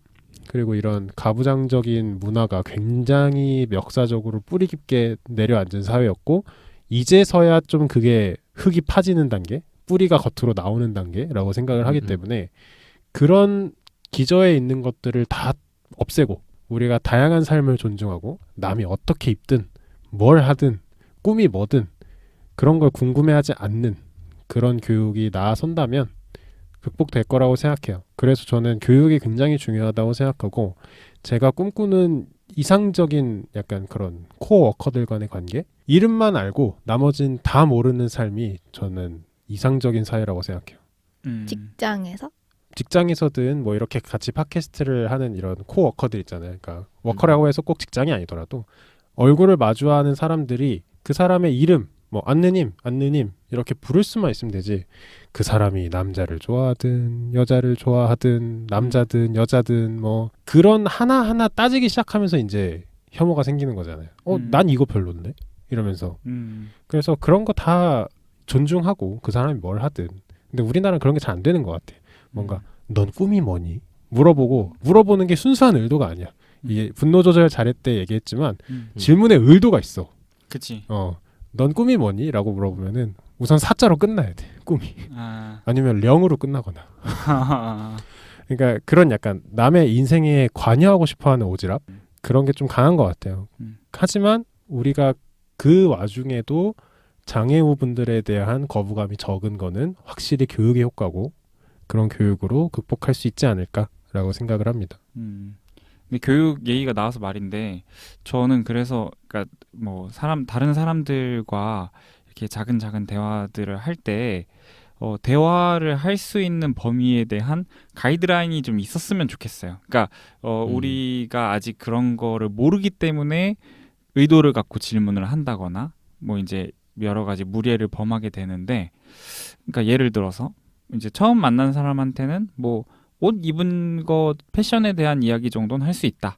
뭐 오늘 뭐 검은 셔츠가 멋지시네요. 뭐 이런 거 정도는 얘기할 수 있다.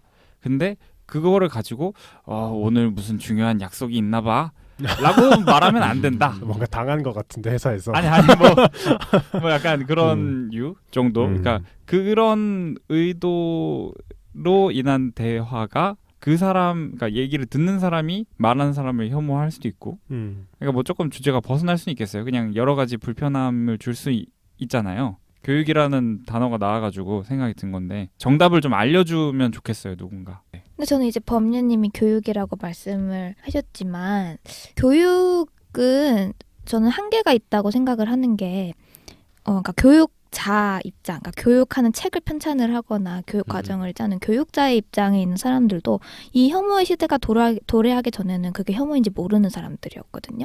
뭐 이번에 특히 뭐 성혐오, 여성혐오 관련된 얘기를 해보면은 뭐 지금 교과서에 뭐 여전히 어린이나 여자아이들은 꿈이 가정주부가 되는 글이 적혀 있다거나 여자는 빨간색 치마를 입고 남자는 파란색 옷을 입고 이런 교육자 분들에게는 악의는 없어요. 자기가 차별을 조정하려는 건 아니었어. 근데 모르는 거지. 그러면은 교육이라 하면 이제 법률님이 말씀하시는 교육의 효과는 결국엔 사후 보정이 된다는 거예요. 사후 보정만. 실제로 이런 혐오가 문제가 됐을 때 그럼 교육을 이렇게 바꿔야겠다까지는 가능한데 그럼 이제 다시 질문이 들어가면은 어떻게 하면은 교육을 만들 수 있는가? 어떻게 하면은 혐오가 없는 교육 자료가 나올 수 있는가?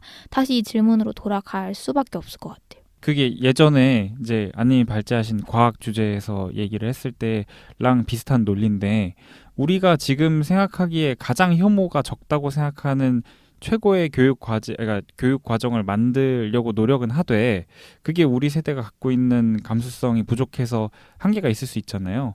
그러니까 그거를 계속 고쳐나가는 거에 대해서 그게 잘못됐다라고 할 수는 없을 것 같아요. 그러니까 그게 우리가 가진 능력의 최선이니까 거기까지밖에 못하는 거긴 한데 애초부터 완벽한 거는 나올 수 없다고 생각하고.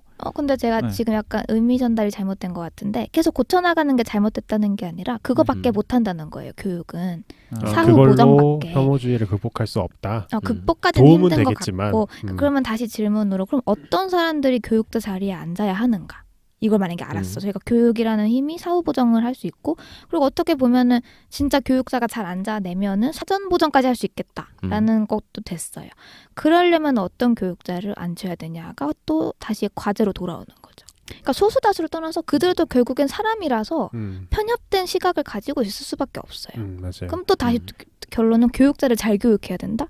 그럼 다시 또 메비우스에 띄인 거지. 계속 돌고 도는 거지. 뭐 그 말씀대로라면 교육자라는 사람을 뽑는데 딱 그 소수만 뽑는 게 아니고 다양한 계층과 다양한 시각을 대변할 수 있는 사람들을 많이 뽑아서 서로 그들이 합의를 할 수 있게 대화가 이루어질 수 있는 환경을 만들어주는 게 중요한 것 같습니다. 그러니까 그렇게 또 하나의 뭔가 대안이 될 수 있게. 그 대화 과정 자체가 이제 다른 사람들한테는 영향력을 줄 거라고 생각해요. 그러니까, 그렇게 되면 되게 좋죠. 네. 근데 약간 좀 이상적인 것 같기는 해요. 그렇죠. 이게 되게 뭐 원론적이고 이상적인데 실질적으로 뭘 할 수 있나? 여기까지는 잘 모르겠어요. 그러니까 이게 약간 좀 뭔가 계속 이렇게 돌고 도는 질문이 될 수밖에 없는 것 같아요. 근데 저는 솔직히 얘기해서 혐오는 사라질 수 없다 생각해요. 이 세상에 약자와 강자가 사라질 수 없듯이.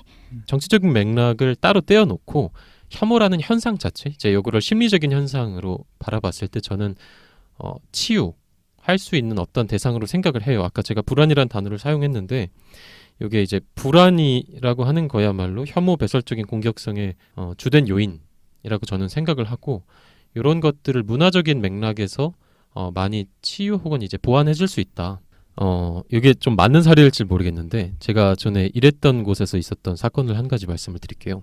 제가 아르바이트를 하다가 아르바이트를 하는 그 집 이제 매장이죠.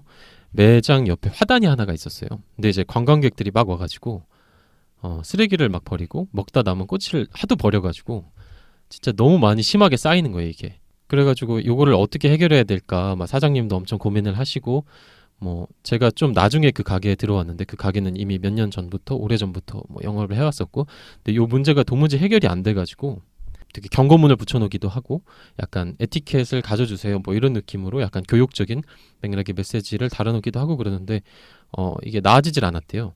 그래서 저보고 이제 어떻게 좀 해봐라 약간 우스갯소리로 하셔가지고 제가 고민을 하다가 이런 문구를 한번 붙여봤어요. 버리는 님 마음에도 꽃은 있겠지요. 뭐 이런 거를 적어가지고 팻말을 거기다 걸어놨어요. 근데 그 뒤로 완전히 없어졌거든요. 그러니까 여기서 제가 느낀 거는 당신도 꽃입니다 라는 거를 내가 받아들였을 때 배설적인 공격성이라고 할까요? 내가 살기 위한 공격성 이런 것들이 완화될 수 있거든요. 오히려 말 그대로 치유의 느낌이네. 네, 치유하는 거. 그래서 약간 이런 것들을 통해서 좀 없앨 수 있지 않을까 하는 생각이 드네요. 되게 좋은 방법인 것 같아요. 멋있는 문장이 다시 한번 뭐라고요? 버리는 마음에도 꽃은 있겠죠? 버리는 님 마음에도 꽃은 있겠죠. 버리는 님이에요? 님이에요? 님. 그러니까 버리는 사람 자체도 이제 존중을 해주면서 보듬어주는 느낌이네요. 약간 일본 만화에 많이 나오는 진짜? 그 화나는 빌런 안아줬더니 빌런이 갑자기 울면서 교화되고 뭐 이런 느낌이네요. 그런 게 나오나요? 그런 클리셰한 장면들이 많아요. 클리셰. 그렇죠. 약간 나쁜 놈도 클리셰 알고 됐어. 보니 착한 놈이었다. 알고 보니 속사정이 있었다더라. 그런 사정이 있었구나. 안아줘야 돼. 근데 막 되게 좋기는 한데 아마 여태까지 실전되지 못하는 이유는 아무래도 사회적 비용이 너무 크게 되겠죠. 그렇기도 하고 그런 문구를 쓰는 당사자가 있어야 되잖아요. 그리고 그런 사람들도 교육해서 양성해야 되고 그리고 제가 보기에 이건 1대 다로는 안 되고 최소한 소수 대 소수로 접근해야 되는 치유법인 것 같아요. 저 같은 경우에는 혐오주의를 없앨 수 있는 방법으로 생각을 좀 해야 될 것 같습니다. 뭐 말하기 전에 생각했나요? 막 이런 거. 생각하세요. 그러니까 이게 네, 거쳤나요? 저는 이제 아까부터 모르기 때문에 내가 무심코 하는 행동들이 혐오가 될 수 있다라고 계속 말씀드리는 부분이 있었고 그렇기 때문에 상대방에 대해서 알기 위한 노력을 한다면 결코 상대방을 혐오할 수 없을 거라고도 생각을 해요. 그렇기 때문에 무심코 행동을 했다면 나의 하루를 되돌아보고 나도 모르게 상대방으로 하여금 혐오감을 느끼게 한 적이 있었나 되돌아볼 수 있으면 좋겠고 그게 이제 근데 또 그러면서도 너무 자기를 비하하지는 않았으면 좋겠고 자기 비하로 가지는 않았으면 좋겠고 앞으로 더 나은 내일을 살 수 있는 너무 자기계발서 같나요 지금? 네, 방송 끝날 것 같아요. 네, 살 수 있는 계기 정도로 참고를 하면 되지 너무 마음에 담아두지는 말고 쿨하게 약간 남에 대해서 좀 더 관대하게 생각하고 내 행동을 그러니까 남에 대해 얘기를 하기 전에 내 행동을 돌아보는 느낌인 건가요? 자기 검열을 그죠. 좀 하면 되는 건가? 그렇게 모든 국민들이 계몽된다면 혐오주의가 없어질 거다. 그렇죠. 그러니까 이게 제 스스로 제가 더 나은 사람이 되기 위해서 저는 뭐 고민을 하는 방법이기는 한데 근데 솔직히 말해서 전 국민이 다 이러면은 뭐 이런 일이 발생을 하겠나 싶긴 합니다. 그랬으면은 클린 아무 코리아. 문제 없겠죠. 클린 코리아. 네. 이런 거보다 제가 계속 혐오라는 단어가 부적절한 것 같다라고 말씀을 드리는 이유는 혐오라는 단어가 감정의 포커스가 맞춰져 있는 게 가장 큰 문제예요. 그러니까 지금 안느님 말씀은 제가 아까부터 느낀 건 정치적인 차별 이퀄 혐오라고 정치적 빼고 그냥 차별 그러니까 이퀄이 아니라 지금 저희가 평소에 쓰는 혐오라는 단어들은 차별이라는 말로 대체됐을 때 훨씬 더 잘 받아들일 수 있어요.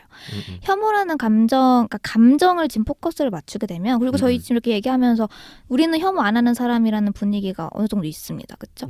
남 얘기하듯이 하고 있어요 지금. 그렇죠. 근데 저 많이 해요. 그래서 안 하는 사람은 어디 있겠어요 혐오를. 근데 이게 뭐냐면 혐오라는 감정의 포커스를 맞추게 되면 저희 아까 법례님이 뭐 삼성과 현대가들에 대한 혐오를 예를 들으셨는데 그건 감정이에요. 그리고 이렇게 얘기할 수 있겠죠. 장애인들을 그러니까 차별하는 사람들, 난 그들이 좋아서 한 거다. 난 그들을 정말 위하는 마음으로 이렇게 해준 건데 이게 어떻게 차별이냐. 여성 혐오를 했던 사람들에게도 그들이 진짜로 여성 차별적인 발언을 했을 때 이 여성이 싫어서 했었다는 사람 없을걸요? 난 오히려 이 사람을 내 부하 직원 딸로서 생각해가지고 애정하는 마음으로 한 거다. 그 배정에 애정이 정말 있는 경우도 많아요. 그러니까 감정이라는 혐오에 포커스를 맞추게 되면 그 혐오라는 감정만 없애면 다 해결되는 것처럼 혹은 나도 남혐 당했다. 라고 주장할 수 있는 것처럼 혐오라는 단어가 이상하게 쓰이기 마련이에요. 그래서 저는 오히려 차별이란 물론 더 좋은 단어가 있을 수 있겠지만 지금 생각나는 거는 차별이란 단어는 행동에 포커스가 맞춰져 있기 때문에 조금 더 객관적으로 상황을 볼 수 있고 내 행동을 조절하게끔 좀 사람들을 만들 수 있다고 생각하거든요. 이 얘기를 꼭 하고 싶었어요. 여러분들의 의견도 궁금하고. 그러니까 뭐 심리적인 부분은 빼자는 말씀이시죠? 말이죠. 한 문장으로 그냥 그러니까 네가 그러니까 혐오라는 어떤 생각을 갖고 있는지 물론 뭐 중요할 수 있으나 실제로 네가 무엇을 했는지가 더 중요하다. 그러니까 그런 띵킹보다 느낌인 것 같아요. 액션을 그러니까 생각해야 혐오라는 된다. 말이 들어가게 되면 말 그대로 나는 장애인 안 혐오하는데 나는 동양인이래. 난 동성애자 안 혐오하는데? 라고 발 빼는 게 가능해지며 이런 뭐 백인 혐오, 남성 혐오 뭐 이런 말들도 만들어지기 마련이라는 거죠. 이건 되게 의미가 없다고 생각하고 진흙탕 싸움이라고 생각해요. 저는. 그래서 좀 더 행동에 포커스를 두고 우리가 혐오 대신에는 차별이라는 단어로 접근을 해야 된다. 네. 그렇게 했을 때 조금 더 객관적으로 상황이 보이지 않을까 생각이 듭니다. 비로소 끝날 때가 다 되어가 무슨 말씀을 하시는지 조금은 이해 갈 것 같고 맞는 말씀인 것 같아요. 근데 그 혐오 중에 근데 진짜 이유 없이 싫어하는 경우도 있잖아요. 맞아요. 그러니까 이게 되게 문제예요. 싫어하는 것도 그러면 차별이라는 혐오에 들어가는 거냐. 그러니까 그 제가 물어보고 싶은 거는 차별로 국한되는 그 집합보다 혐오로 테두리를 칠 수 있는 집합이 훨씬 크잖아요. 훨씬 크죠. 그리고 차별이 아니지만 혐오 표현을 쏟아낼 수도 있는 거고. 이게 문제예요. 근데 지금 제가 사회를 계속 보건대 혐오라는 단어를 계속 재정립하고 있잖아요. 사회 속에서. 예전에는 성차별이 아니었던 행동들을 이제는 성차별로 넣어서 교육을 하고 있고요. 그런 과정을 봤을 때 지금 나타내는 혐오들은 감정은 혐오가 아니었으나 차별이었다. 혹은 혐오를 진짜 했으나 차별적인 발언은 아니었다. 이거의 경계가 점점 없어지고 있어요. 성폭력 같은 걸 얘기를 해볼게요. 성폭력은 그 남성이 이 여자애를 존나 싫어해서 했다는 사람은 없어요. 오히려 원했던 거지. 욕구하고. 이건 혐오의 감정이 아닌 거죠. 근데 저희는 성차별... 성폭력 자체가 범죄죠. 네, 근데 범죄죠. 성폭력이 성차별은 아니지 않아요? 그러니까 이게 지금 모든 걸 어떻게 보는 거냐면 성차별에 다 들어가고 있어요. 왜냐면은 남성이었으면 안 당했을 일이기 때문에. 그래서 여성 혐오가 여성 차별로 다 들어가고 있다는 거예요. 지금 사회적 흐름은. 그러니까 지금 점점 제가 느끼기에 혐오라는 단어가 저희가 어렸을 때 그냥 딱 들었을 때는 징그러, 싫어. 이런 거에 국한되어 있잖아요. 그래서 오히려 조금 작은 집합을 연상시키는 반면에 지금 사회에서의 혐오는 그걸 넘어서는 것까지 다 들어 끌어들이고 있는 것 같다는 생각이 많이 들어요. 그러니까 뭐 예를 들면 뭐 오늘 뭐 미스김 예쁘게 입었네 남자친구랑 데이트해? 이게 어떻게 혐오겠어요? 자기 말에는 애정이었겠지. 부하 직원에 대한 관심. 근데 이것도 결국엔 차별로 들어가고 혐오로 들어가게 되는 그 거죠. 차별이에요? 무슨 말씀인지 알 것 같으면서 좀 모르겠어서 여쭤보는 건데 그러니까 뭐 선의로 뭐 미스김 오늘 예쁘게 말했네가 여성을 남성보다 낫다라고 생각했기 때문에 나온 말씀이라는 거죠. 차별을 했기 때문에.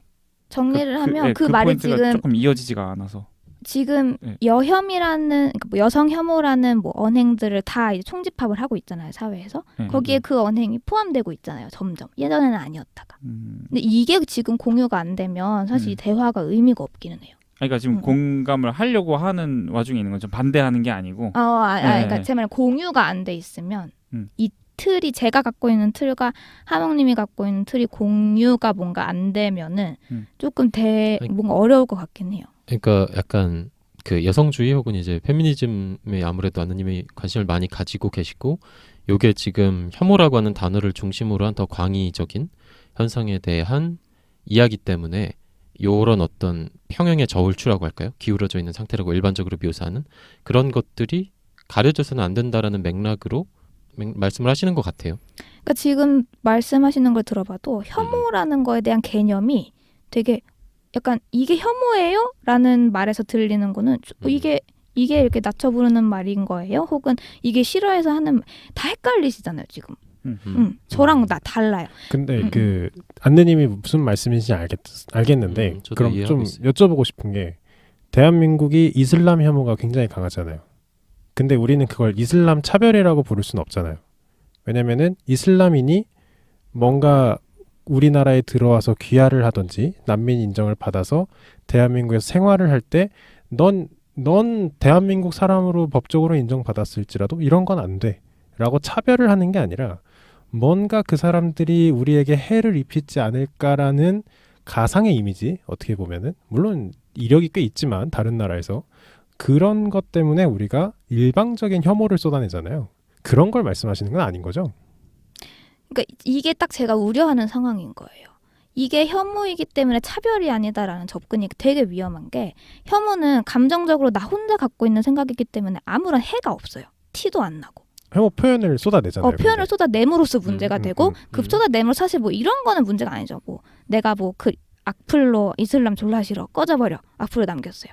이게 문제가 아니라 실제로 이슬람 사람들이 우리나라에 안착을 하면서 제도적으로 차별을 받거나 소외가 되거나 혹은 정당하게 지금 뭐 어떤 기업에 뭐 고용이 될 수 있는 상황인데 이슬람 혐오자가 앉아 있음으로써 고용이 제대로 안 이런 사회적 상황이 문제가 되는 거거든요. 그 결에서 저랑 좀 생각이 다른데 저는 그 글을 남기는 것부터가 문제라고 생각을 해요. 표현을 하는 것. 근데 이 자체는 그럼 악플 자체가 문제라는 말씀이신데 그렇죠? 혐오적인 생각까지는 사실 오케이. 누구나 혐오적인 생각을 하죠. 멀리하고 싶어하는 상대가 있고. 근데 그거를 자신만의 논리로 이게 사회적 하합이 아니라 모르겠고 난 싫어. 그런 표현, 그런 걸 이제 혐오 표현이라고 하는데 그 자체가 문제가 되지 않을까요? 왜냐면은 그 국정 운영을 하시는 분들도 여론이라는 걸 절대 무시할 수 없고 그 대다수의 여론이 혐오 표현이라면 특정 대상에 대해서 대다수의 국민이 혐오적인 감정을 가지고 있다. 그럼 정책의 방향도 그 혐오주의를 따라갈 수밖에 없잖아요. 그런 의미에서는 아까 처음에 말했던 차별이랑은 조금 다른 것 같아요. 한 번 더 얘기를 하면은 현재 지금 2019년 9월, 8월 기준으로 일본에 대한 혐오적 감정이 굉장히 짙잖아요. 근데 우리가 이거를 일본 차별이라고 부를 수 있느냐? 그건 아니죠. 제가 보기에는. 차별과 혐오는 누가 맞다 틀리다의 감정이 아니라 두 개가 당연히 섞일 수 있는 감정이라고 생각을 해요. 그리고 그거를 구분하는 건 굉장히 어렵고 우리가 지금 막 일본 제품을 불매하고 일본에 대한 여행을 자제하고 이런 거 하면서 혐일 감정을 굉장히 노골적으로 드러내고 있잖아요. 일본한테 보여주려고. 근데 그걸 가지고 그거는 일본 혐오가 아니라 일본 차별이야. 일본이기 때문에 걔네가 차별받고 있는 거야. 라고 얘기할 수는 없잖아요. 대다수 여론이라면. 지금 약간 저랑 같은 말을 하고 계신다는 느낌이 계속 드는 게 혐오와 차별은 제가 말씀드린 이거는 뭐 혐오가 아니고 차별이야 이런 말씀을 드리는 게 아니라 이 혐오라는 감정에 너무 치우쳐져 있으니까 이 행동의 포커스가 맞춰진 차별이나 언어가 나는 조금 더 낫겠다라는 말씀을 드리는 거고 저도 되게 동의해요. 그 차별과 혐오를 어떻게 구별을 하겠어요. 교집합이 분명히 많이 있는데. 근데 아까 이슬람 뭐 예시를 들면서 그들이 이제 뭐 귀화를 했음에도 불구하고 뭐 실제적인 차별을 받고 있는 것들을 해결하자라고 할 수 있는데 그것보다 그들을 위한 혐오스러운 감정을 없애는 게 좀 더 근본 원인을 해결하는 데 있지 않을까요? 그러니까 차별을 해결하려고 하는 노력들은 현상에 불과할 수 있을 것 같고 그 이면에 깔려있는 혐오라는 감정을 해결하지 않으면 이 문제들을 풀어나갈 수 없겠다 하는 생각도 들어요. 근데 이게 되게 이상적이긴 한데 지금 사회를 보면은 그렇게 안 돼서 문제가 되는 경우가 전 너무 많다고 생각해요. 차별을 계속하는 사람이 나는 혐오의 감정은 없어. 뭐 좋아해서 그런 거야. 아껴서 그런 거야. 이런 건 해결이 안 되는 거거든요. 그럼 그들에게 알려줘야 되는 건 결국 뭐냐면 혐오를 막을 수 없는 거예요. 이 너가 한 행동이 차별에 해당되니 그건 범죄에 가깝거나 혹은 제재되어야 하는 상황이 마땅하고 너의 그 행동은 너의 감정과 별개로 피해자에게 엄청난 피해를 미치니까 그만해야 한다를 알려줘야 된다는 거죠. 그거는 혐오를 막음으로써가 되는 게 아니에요. 애초에 그 사람은 난 혐오의 감정은 없었어라고 말하면 그만이니까. 지금 제가 얘기하는 것과 안내님의 생각이 거의 같은데 시작이 조금 달라요. 저는 예를 들어서 아까 얘기했던 오늘 뭐 잘 입고 왔네 데이트가 그게 차별적인 표현이고 그게 혐오를 조장하지만 뭐 이렇게 처음에 설명하셨지만 제가 생각하기에는 거기서는 혐오가 시작되지 않은 거예요. 오히려 그 말을 들은 당사자가 그 말을 한 사람에게 혐오를 표현하겠죠. 혐오 감정을 느끼겠죠. 나한테 어떻게 그런 말을 해? 쟨 좀 이상한 것 같아. 그렇게 혐오 감정을 일으키겠지. 그래서 내가 모르고 한 행동이 남으로부터 하여금 혐오 감정을 일으켜냈다. 그 얘기를 하고 싶은 건 사실 전 아니었어요. 의도를 가지고 이유가 불분명하면서도 실제도 없을 수도 있지만 우리는 누군가를 싫어하고 혐오해요. 그러한 혐오주의, 실제가 있지 않을 수도 있지만 우리가 강하게 비난하고 싫어하고 멀리하려고 하고 막 별명을 붙여가면서도 혐오하고 그런 거에 대한 해결 방법을 찾으려면 전 사실 하몽님의 말씀이 좀 더 맞다고 생각해요. 우리가 행동하는 걸 고쳐야 된다? 그건 사실 맞죠. 그게 사실 교육으로 할 수 있는 파트고. 근데 우리가 교육으로서 좀 더 나아가야 될 거는 뭐라고 생각하냐면 그렇게 교육함으로써 우리 마음속 깊은 곳에 있는 우리와 다른 것에 대한 배척감 그리고 그거로부터 시작되는 증오감 그리고 그 증오로부터 파생되는 혐오 사실 증오는 사실 해결 가능하다고 생각하는데 혐오부터는 사실 만들어진 후에는 해결이 어렵다고 생각해요. 우리나라가 뭐 옛날에 뭐 오랑캐라고도 표현을 하고 그런 특정 국가를 적국가로 돌리면서 내부의 결속을 다지고 그런 게 있잖아요. 근데 그런 혐오 감정이 이제 내부의 결속이 잘 다져졌으니까 혐오 끝 이런다고 없어지질 않잖아. 행동을 없앤다 해서. 그러니까 그 기저에 깔린 감정부터 바꿔야 된다고 개인적으로는 생각이 드네요. 근데 말씀하신 대로 그게 교육으로 되면 전 진짜 바랄 게 없어요. 아, 그렇지. 그건 그렇지. 진짜 저도 그렇게 생각해요. 만약에 그게 진짜 교화가 가능한 부분이라면 저는 교도소 다 없어져도 된다 생각해요. 모든 법도. 굉장히 건설적인 논의네요.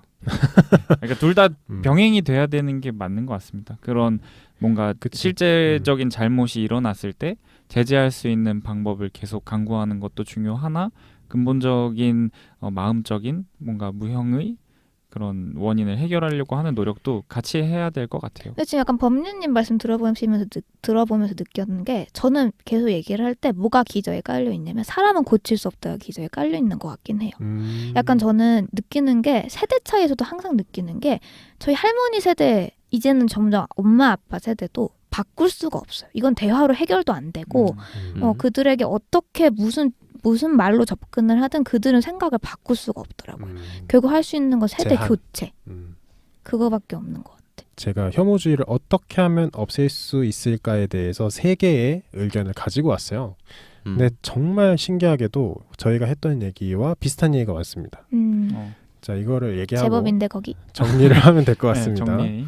자, 첫 번째는 법학자이자 숙명여대 교수이신 홍성수님의 말이 칼이 될 때라는 제목의 글이고요.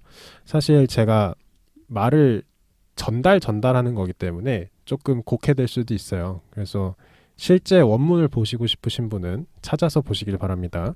사실 우리가 혐오 표현은 어디와 대척점이 있다고 생각을 하냐면 보통 표현의 자유와 대척점이 있다고 생각을 해요. 사실 이 얘기도 하기 시작하면 한 몇 시간 얘기할 수 있을 거예요.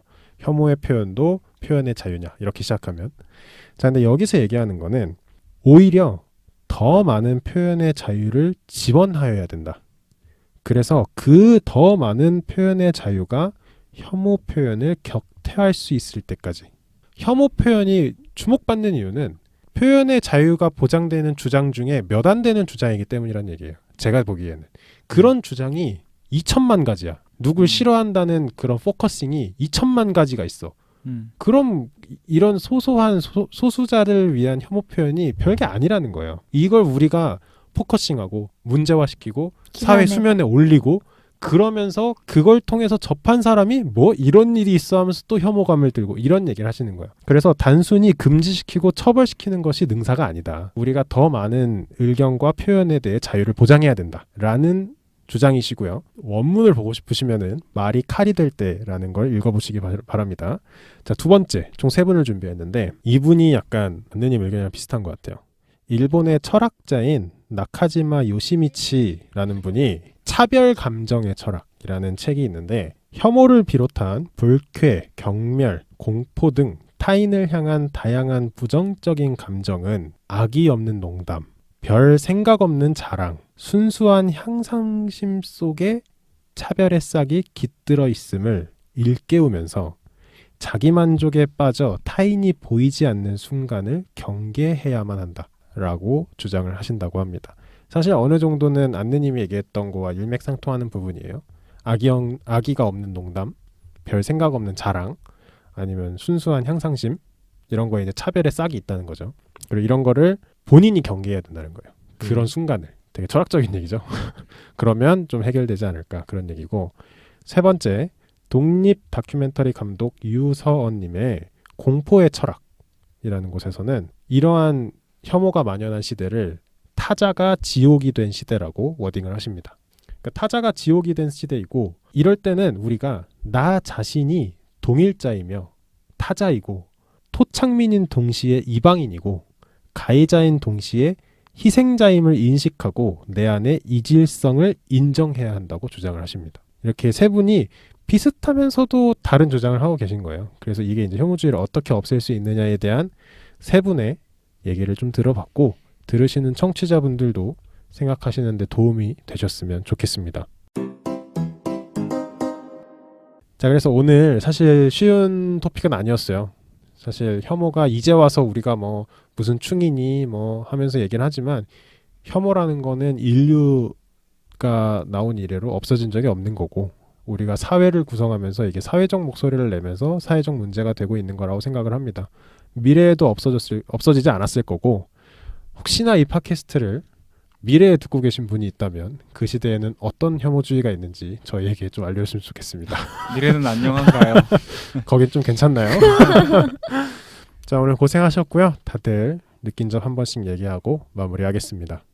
지금 이제 방송을 듣고 계신 여러분이 혐오로 가득 찬 하루를 보냈거나 아무런 혐오 없이 나는 나 살고 싶은 대로 살았다라고 생각이 드시면 그거는 본인이 잘못이 있을 수 있습니다. 하루를 한번 되돌아보시고 생각하세요. 생각의 아이콘. 네.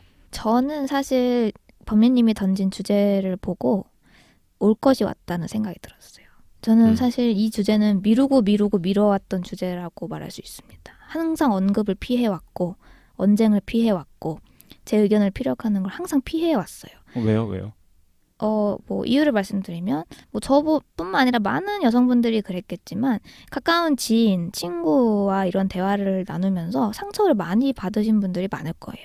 저도 한번 그래 얘한테는 믿고 내 의견을 말해도 되겠지라고 해서 얘기했다가 고구마를 잔뜩 먹고 아직도 상처처럼 걔가 했던 말이 남아있는 이런 뭔가 상처로 남아서 저는 살아가는 사람으로서 누군가와 특히 이성과 혐오에 대한 얘기를 하는 걸 극도로 꺼려하고 조금 두려워하는 사람이에요. 근데 뭔가 생각보다 빨리 이 시간이 지지익선에 찾아온 것 같아서 걱정이 되게 컸는데 생각보다 잘 마무리됐고 여러분들의 생각을 들을 수 있어서 좋은 시간이었습니다. 혐오를 안 해보신 분은 없겠죠. 그리고 혐오의 과정을 지나서 그 혐오가 자기 자신을 공격할 때도 있고 아니면 내가 누군가에게 화를 냈기 때문에 내가 슬퍼졌을 때도 있고 이런 감정들을 쭉 지나가다가 약간 그만해야지 약간 이런 도정에 접어드신 분들도 계실 것 같아요.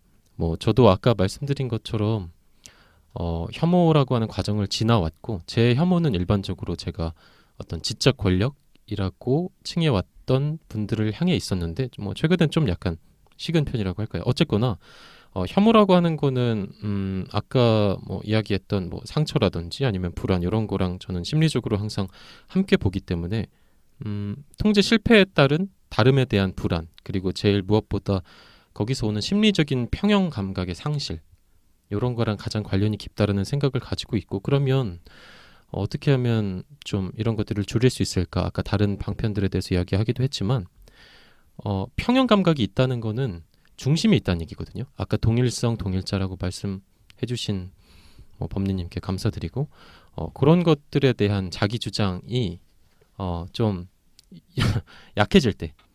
제가 그런 얘기를 했나요? 기사 인용하시면서. 기사에서. 그래, 내가 그런 멋있는 말을 했을 리가 없지. 그러니까 그런 거에 대한 자기 주장이 좀 완화되고 약화돼서 아까 말씀 그 다른 분 이제 마지막 세 번째 분이었나요? 인용해주신 그 거기서 뭐 이질적인 것들을 포용한다 뭐 이렇게 말씀해주셨는데 이런 자기 평형 감각 상태를 굉장히 강하게 주장하다 보면 이질적인 것들에 대한 거부감, 공격성, 약간 이런 것들이 심화될 수밖에 없거든요. 그래서 이런 것들을 좀 느슨하게 풀어놓으면 좀 더 초식초식한 세상이 되지 않을까. 네, 오늘 하루 간만에 정복을 아닌 열띤 토론으로 하루를 채워봤는데 고생하셨습니다. 귀가하셔도 됩니다. 감사합니다. 안녕.